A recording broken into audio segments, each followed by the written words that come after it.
Hi guys, it's Harry here, your favourite film nerd, and let's talk about Guillermo del Toro's Frankenstein. So, this is Guillermo del Toro's adaptation of Mary Shelley's famous novel.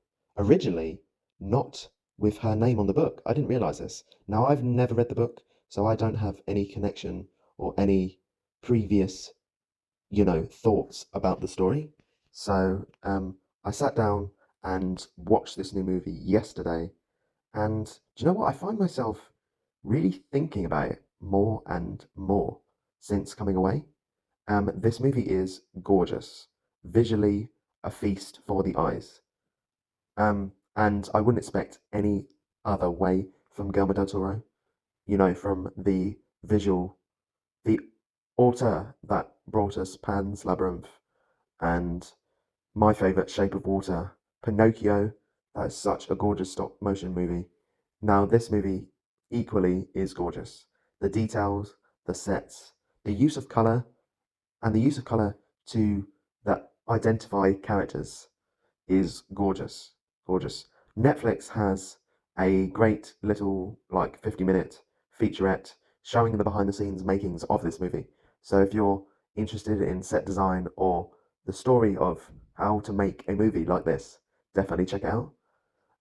Oscar Isaac, of course, plays Victor Frankenstein, the creator that finds himself obsessed with defeating death and creating life. From a real personal level, you understand from the very start where his obsession comes from.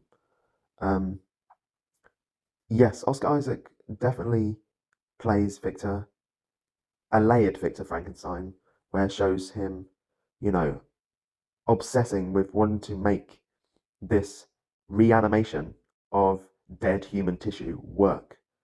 There's a great sequence at the beginning of the movie where you see him demonstrating this, and the audience are just pure shocked and grossed out by this, saying that the only person that can give life is God.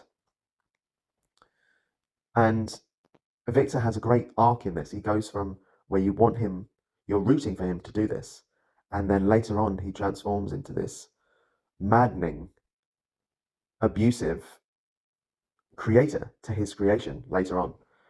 Jacob Uodi, or I know I was going to butcher his name, sorry, the guy that was in the Kissing Booth movies, in Euphoria, and recently plays Elvis Presley in Priscilla, plays the creature in this.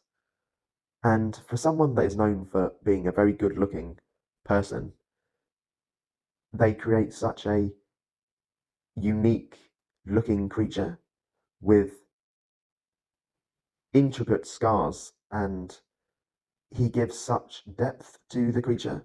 You go from rooting for Victor and then really empathizing for the creature and his longing for wanting to be loved and to have the answers of why he was created, which he doesn't really get. And Victor is so mean and abusive to him once he has created him.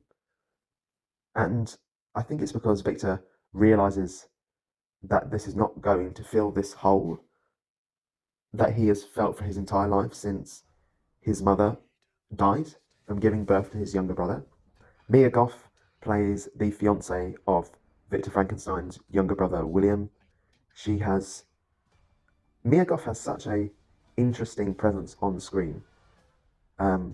She has beautiful costumes in this, gorgeous, gorgeous greens, confess, gorgeous yellows, and I never considered what would come has after a creation.